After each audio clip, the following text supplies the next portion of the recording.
Man teica, ka ir svarīgākas tēmas, par kurām runāt. Tad nu es parunāšu par tām. Numur 1. Latvijas ekonomika ir pa pakaļu aizgājusi. GDP, jeb IKP, ir slikts. Kas tad tas? Dati? Dati, kas parāda, ka Latvijai nemaz neklājas tik slikti salīdzinot ar citām Eiropas valstīm pēc IKP un nodarbinātības pieauguma 25. gada 4. ceturksnī? Nerādi man to. Viss tak iet uz grunti. Tas ir tad, kad skaitļi uzlabojas.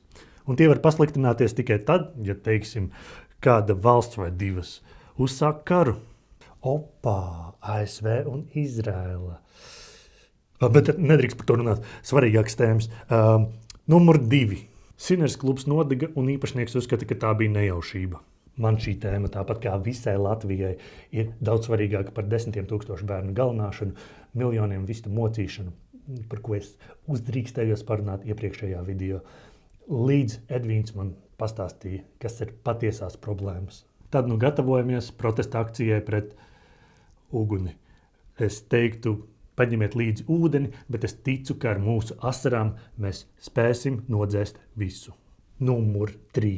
Virs mūsu valsts lido droni. Šis jau pavisam nopietni. Kurš tos sūtīja? Te rādās, Krievija novirzīja Ukrainas dronu pie mums. Aha! Bet karš Ukrainā nav mūsu problēma, pēc Edvīna teiktā.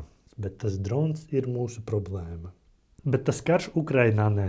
Bet tas drons... Ok, gatavojamies protesta akcijai pret paradoksiem. Pietiks mūsu valdībai tos ražot. Jau laicīgi gribu paziņot, ka uz protestu es diemžēl netieku. Bet es būšu. Vēlreiz paldies Edvīnam, ka pacēl šīs tēmas. Šis bija visvērtīgākais video, ko es esmu uztaisījis. Citādāk es būtu uztaisījis video, kur es pasaku paldies visiem, kas parakstīja Eiropas pilsoņu iniciatīvu. Mums sanāca pārspēt Lietuvu un Igauniju. Un es atgādinātu tiem, kas vēl nav, ka var iet uz e.uz / beidzam, lai parakstītu to. Un es būtu pateicies visiem, kas atnāca uz piketu pret vistu turēšanas prostos. Bet tā vietā es pateikšos Edvīnam par viņa drosmi uzdirst man un pārējiem.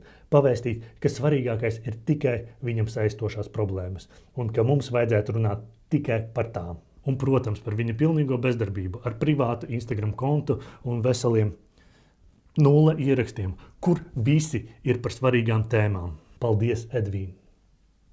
Bet patiesi paldies visiem pārējiem, kas iesaistās.